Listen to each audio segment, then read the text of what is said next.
යන්නද මහත්තයා? මල්ලි මීටරද? මීටරේ නෑ වෙන්නේ නෑ මහත්තයා. මහත්තයා කියන්න කොහෙටද යන්නේ කියලා? මට යන්න නම් ඕන සීදු හන්දියට. සාමාන්‍යයෙන් මං අත දාලා වීල් වලට නගින්නේ නෑ. මම ඇප් එකකින් තමයි ටැක්සිය දාගන්නේ. කරුමෙට මගේ ෆෝන් එකේ බැටරි බැස්සනේ. හොඳ වෙලාවට මහත්තයා ෆෝන් එක ඔප්පුනේ. නැත්නම් ඉතින් මට හරියට කියලා සෙට් වෙන්නේ නෑනේ. මේ මහත්තයා පාකල අපි වේලි මහත්තයා හිටියේ. මේ මහත්තයා එන්නකෝ. නගින්න. යන්න.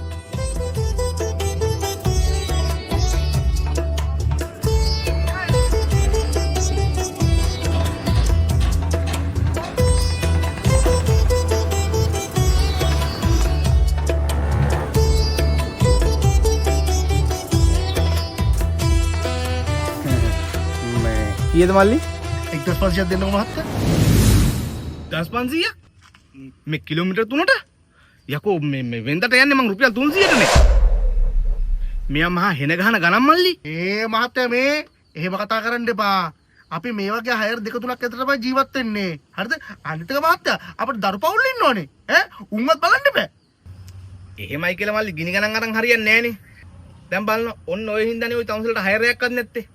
ටැක්සි ඇප් එකක් දාගත්තා නම් තවුසලටත් වාසි අපිටත් වාසි එකක් කියනකොට එකක් හයර් සෙට් වෙනවා.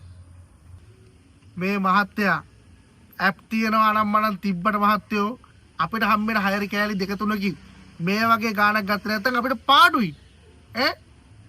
ඔන්න ඕකනේ මල්ලි කේස් එක. තවුසලා හයර් දෙක තුනක් දුවලා ලොකු ලාභයක් බලාපොරොත්තු වෙනවා. හැබැයි ටැක්සි ඇප් එකක් දාගත්තා නම් ලාභය අඩු වුණාට හයර් ගොඩයි. දවස් ඉවරනකොට තවුසලට ලොකු ආදායමක් ලබා ගන්න පුළුවන්. මහත්තයා මේ මගුලක් කතා කරනවා. ඔච්චර දෙයක් කරන්න කො අපිට වෙලාව?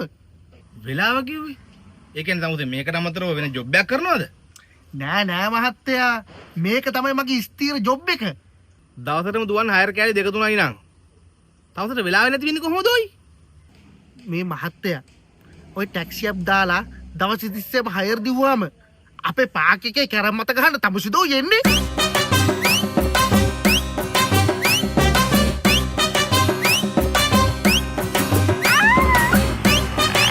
මේ රත්නම් ලේසියෙන් හදන්න හම්බෙන්නේ නැහැ.